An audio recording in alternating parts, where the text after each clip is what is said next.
Hooray, a Piñata by Elisa Clevin. Clara's birthday was coming. I'm going to have a cake at my party, she told her friend Samson. Of course you're going to have a cake, said Samson. There's always cake at birthday parties. And I'm going to have balloons, said Clara. Everyone has balloons, said Samson. And I'm going to have a piñata, too, Clara added proudly. Mama is taking me to pick one out this morning. Want to come? Hooray, a piñata! Samson clapped his hands. I love piñatas. I love piñatas, too, said Clara as her mother led her to the piñata store. I love to fill them with candy. I love to whack them, Samson said. And smack them and crack them, said Clara. And mash them and smash them and break them, cried Samson. And watch all the candy fall, yelled Clara. And eat all the candy, shouted Samson. There were so many piñatas to choose from. Donkeys and dinosaurs and peacocks and stars, robots and ice cream cones, lions and lambs, and ruffly and fluffily in their bright paper curls. There were even some monster piñatas. Samson made a face at a big, jagged one. Get this scary thundercloud monster, Clara. A big thundercloud monster? Clara shook her head. I like this little dog. Can I get him, Mom? There's the big monster one. That's the one you want, said her mother. He's the one, said Clara. This dog is so small, he won't even hold very much candy, Samson told her. I like him, though, Clara replied. He's a good little dog, the piñata vendor said as he lifted the piñata down. Clara took the dog in her arms. He was light and soft, and he smelled like newspaper. Clara petted the dog's curly fur as she carried him home. I think I'll name him Lucky. He looks like a Lucky, said Samson. He's a good little dog. We could take him to the park for a picnic. Mom wants me home for lunch, replied Samson, and you should save that piñata for your birthday party. You don't want to get him wrecked. I won't get him wrecked. Don't worry, Clara assured Samson.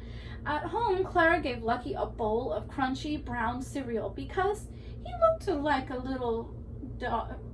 He looked a little bit like dog food. Lucky seemed to enjoy it. When he had eaten, Clara made him a collar and a leash and took him for a walk.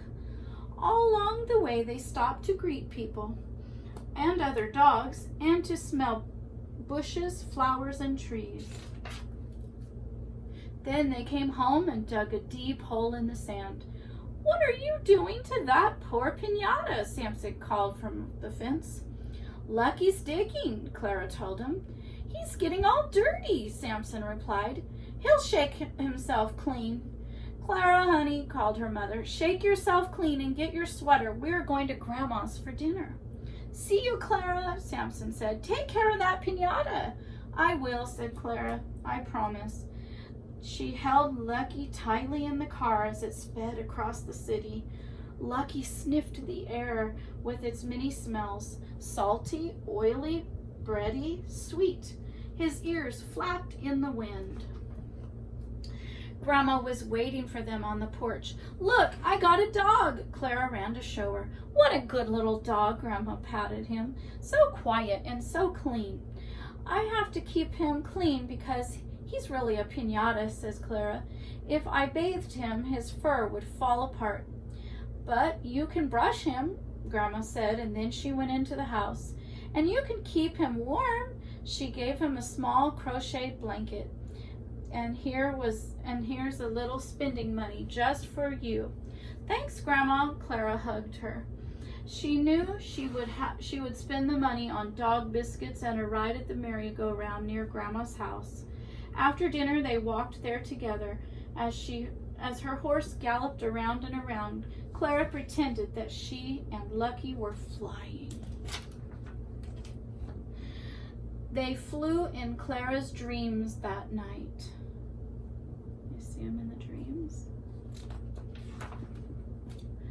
And on her swing the next morning, they ate cheese sandwiches together and they listened to stories and bicycled around the block with Samson. "Careful with that piñata," Samson yelled as they raced downhill. "Don't worry, Samson, he is safe."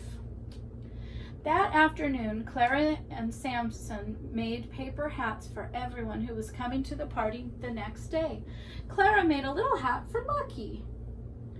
"You like that piñata so much," Samson said. "It's going to be sad when we stuff him with candy and break him." Clara's eyes filled with tears. "I don't want anyone to break him," she said. "You mean you won't have a piñata at your party?" asked Samson. "No candy?" "We can have candy in bowls," Clara suggested, though she knew it didn't sound like much fun. Samson sighed. "You should have a real dog, Clara. Maybe I could get you a puppy for your birthday." "I can't have a real dog," Clara said. "Dogs and cats make my mother sneeze." "They do? That's too bad. I'll have to get you something else then." "What?" Clara said. "I'm not sure yet, but I'll think of something good," Samson said. Early the next morning, Samson came by with 2 presents. Clara opened the smaller one first. Inside was a rawhide bone for Lucky. "Thanks, Samson." "Open the big one," Samson said. Clara tore the wrapping paper and saw something big and jagged and scary. "Hooray, a piñata!" Clara clapped her hands. "Hooray, a piñata!" Samson clapped his hands too. "What a piñata!" said Clara's mother. Clara hugged the thunderstorm. "Let's fill it with candy right now." "Before you make friends with it too," said Samson, and he laughed. Clara's father helped them cut a hole in the piñata and fill it with almond bars and cinnamon swirls, strawberry rolls and taffy, tiny bags of jelly beans and shiny chocolate kisses. And then they taped the hole shut and they hung that heavy thundercloud in Clara's tree. The piñata, there it is. It scowled as the guests arrived at the party. It glared as they sang and ate cake. It grinned its toothy monster grin as the children took turns trying to break it. They whacked it and cracked it and mashed it and bashed it, but still that thunderstorm cloud did not open until Clara gave it a thundering thwack, and the candy showered down and the children whooped and hollered. "Hooray, hooray, hooray," they screamed, and they ran to grab as much candy as they could hold. And when they'd eaten all they could, they played with the piñata. Samson wore the scowly face mask, Clara turned the bottom into a hat, and Lucky chased a quick yellow lightning bolt through the grass. The end.